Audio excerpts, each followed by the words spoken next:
Hey guys, তোমরা সবাই কেমন আছো? আমি তো ভালোই আছি। চলো একটা নতুন ব্লগ নিয়ে এসেছি, একটু অন্যরকম ব্লগটা।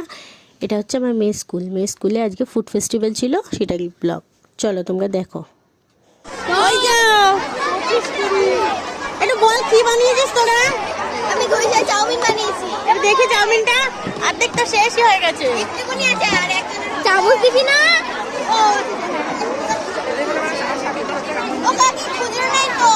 এই যে চলো চাউমিনের ভিডিওটা দেখলে। এটা হচ্ছে পটেটো ফ্রাই। পটেটো ফ্রাইটাও খুব সুন্দর খেতে হয়েছিল। এই যে পটেটো ফ্রাই বানাচ্ছে ওরা, ইনস্ট্যান্ট রেডি করে দিচ্ছে একদম। এই যে চাউমিন আর এই পটেটো ফ্রাই নিয়ে আমরা বসেছি, মেয়ে ক্লাসরুমে বসেছি। পটেটো ফ্রাইটার দাম হচ্ছে 10 টাকা পার পিস, আর চাউমিনটা হচ্ছে 25 টাকা। একটুখানি চাউমিন দিয়েছে 25 টাকা।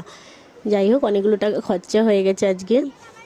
আর এটা হচ্ছে চিকেন স্টিক। চিকেন স্টিকটার দাম হচ্ছে পার পিস 15 টাকা করে নিয়েছে। চিকেন স্টিকটা খুব সুন্দর খেতে। এই যে মেয়ে আর আমি খেতে বসেছি। আর লাস্ট একদম খেয়েছি পাস্তা। পাস্তাটা খুব সুন্দর একদম খেতে হয়েছে। থ্যাংক ইউ বন্ধুরা। যদি ভিডিওটা ভালো লাগে তাহলে কিন্তু শেয়ার করো তোমরা।